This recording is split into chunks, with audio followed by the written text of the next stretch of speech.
share no stories, just something in your eyes. Divya नेत्र के today's current affair programme में आपका स्वागत है। आज का पहला प्रश्न है, विश्व स्वास्थ्य दिवस कब मनाया जाता है? ऑप्शन है 6 अप्रैल, 7 अप्रैल, 8 अप्रैल, 9 अप्रैल। तो इस प्रश्न का उत्तर हो जाएगा ऑप्शन नंबर बी 7 अप्रैल।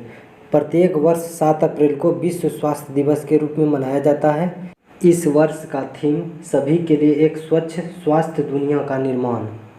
इस साल का मुख्य बिंदु स्वास्थ्य असमानताओं को खत्म करने की दिशा में प्रयास को तेज करना है। यह स्वास्थ्य दुनिया बनाने के लिए लोगों को एक साथ लाने और उसके बीच जागरूकता बढ़ाने के लिए चल रहे वैश्विक अभियान का हिस्सा है।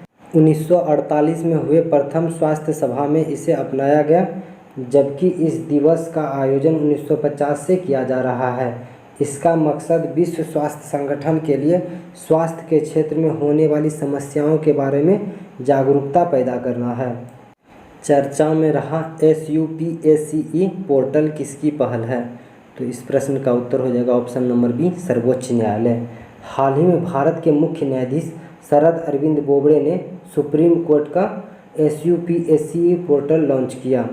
SUPACE का पूरा नाम supreme court portal for assistance in courts efficiency है। यह सुप्रीम कोर्ट का AI ड्रिवेन रिसर्च पोर्टल है।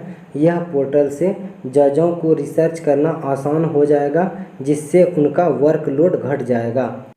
इस पोर्टल पर विभिन्न प्रासंगिक इफेक्ट्स एवं कानून रहेंगे, जिससे जजों को रिसर्च करने में आसानी होगी एवं उनके कार्यों की क्षमता बढ़ेगी। नेक्स्ट प्रश्न है, हाल ही में फातिमा जाकरिया का निधन हो गया, उसका संबंध किस क्षेत्र से था?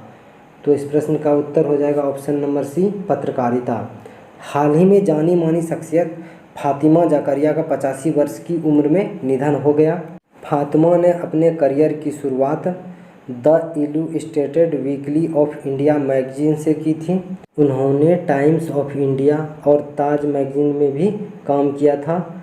उसकी पहचान एक सामाजिक कार्यकर्ता के रूप में भी थी। शिक्षा के क्षेत्र में व्यापक रूप से काम करने के लिए उन्हें 2006 में पद्मश्री से सम्मानित किया गया था। नेक्स्ट प्रश्न है, खबरों में रहा पोंग डैम लेक वन्यजीव अभयारण्य किस राज्य में स्थित है? तो इस प्रश्न का उत्तर हो जाएगा option number D Himachal Pradesh. हाल ही में पोंग डैम लेक वन्यजीव अभयारण्य में लगभग 100 प्रवासी पक्षियों के मरने की खबर आई। बर्ड फ्लू के वजह से इन पक्षियों की मृत्यु हुई है। पोंग डैम लेक वन्यजीव अभयारण्य हिमाचल प्रदेश के कांगड़ा जिले में स्थित है। इसे महाराणा प्रताप सागर वन्यजीव अभयारण्य भी कहा जाता है। महाराणा प्रताप के सम्मान में इसका निर्माण 1975 में किया गया था। Bird flu influenza type A virus से होने वाली अत्यधिक संक्रामक वायरल बीमारी है। बर्ड फ्लू को एवियन इन्फ्लुएंजा भी कहा जाता है। यह वायरस सामान्यतः पोल्ट्री बर्ड्स जैसे चिकन को प्रभावित करता है। इस वायरस के बहुत सारे स्ट्रेन हैं, जिसमें से कुछ कम प्रभावित करते हैं, जबकि कुछ गंभीर और काफ़ी खतरनाक होते हैं। नेक्स्ट प्रश्न है, पब्लिक सिस्टम में नवाचार लाने के लिए अटल इनोवेशन मिशन ने हाल ही में निम्नलिखित में से किसके साथ साझेदारी की है? तो इस प्रश्न का उत्तर हो जाएगा option number C center for innovation in public system. Public system में नवाचार लाने के लिए अटल इनोवेशन मिशन ने हाल ही में centre for innovation in public system के साथ साझेदारी की है। इसका मकसद इनोवेशन के जरिए पब्लिक सर्विस में सुधार लाना है। इस समझौते के तहत दोनों मिलकर स्टार्टअप्स के इनोवेशन को ज़मीनी स्तर पर पहुंचाने में मदद करेंगे। अटल इनोवेशन मिशन नीति आयोग के तत्वावधान में भारत सरकार की एक प्रमुख पहल है। इसका मकसद देश में नवाचार एवं उद्यमिता के गतिशील इकोसिस्टम को बढ़ावा देना है।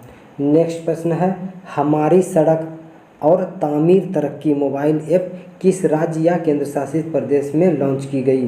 तो इस प्रश्न का उत्तर हो जाएगा option number B Jammu Kashmir. Jammu Kashmir के उपराज्यपाल श्री मनोज सिंह ने हमारी सड़क और तामीर तरक्की मोबाइल ऐप लॉन्च की।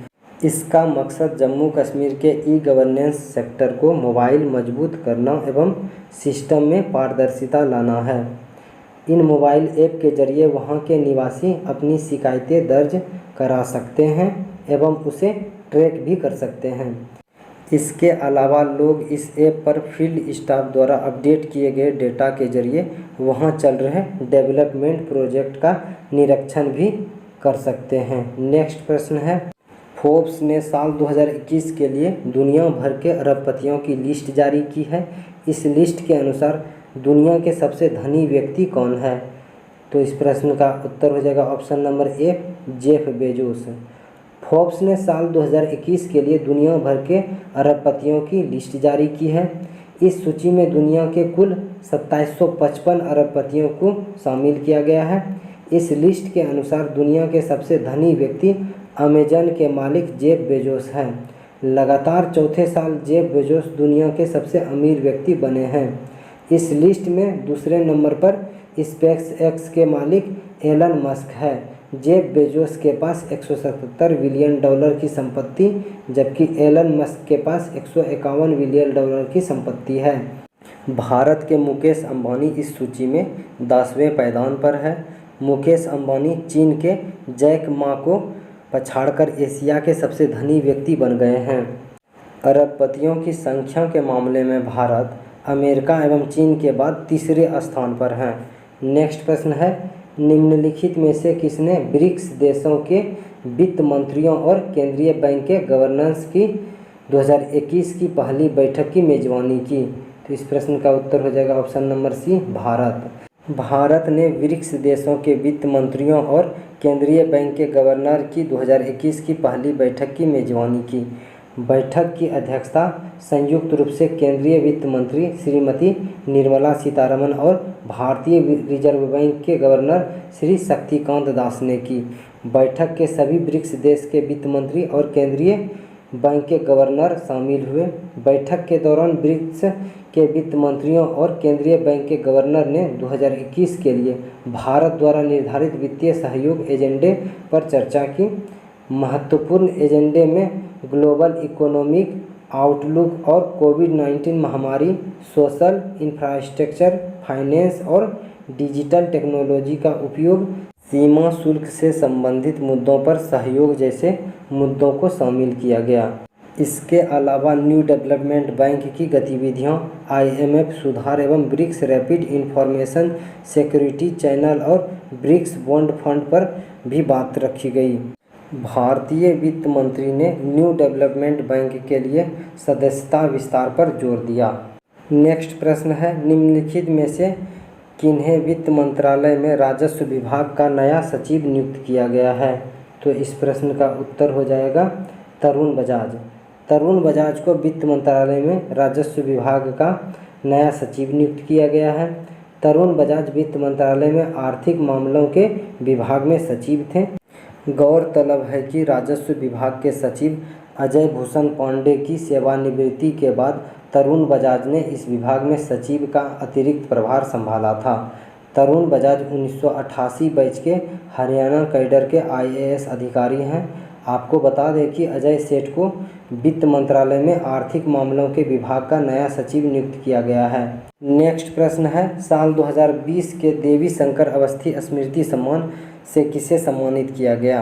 तो इस प्रश्न का उत्तर हो जाएगा option number A, Ashutosh Bhardwaj. साल 2020 का देवी शंकर अवस्थी स्मृति सम्मान आशुतोष भारद्वाज को उसकी पुस्तक पितृवधू के लिए दिया गया है। साल 2019 का यह सम्मान राहुल सिंह को उसकी पुस्तक विचार और आलोचना के लिए दिया गया है। देवी शंकर अवस्थी स्मृति सम्मान समकालीन हिंदी आलोचना के विकास में उल्लेखनीय योगदान के लिए हर साल युवा आलोचक को उसकी एक महत्वपूर्ण आलोचनात्मक कृति के लिए प्रदान किया जाता है। इस सम्मान की स्थापना हिंदी के प्रसिद्ध आलोचक स्वर्गीय देवी शंकर अवस्थी के स्मृति पर 1995 में की गई थी। यह पुरस्कार 45 वर्ष तक के युवा आलोचक को दिया जाता है। यह पुरस्कार हर वर्ष देवी शंकर अवस्थी के जन्मदिन 5 अप्रैल को दिया जाता है।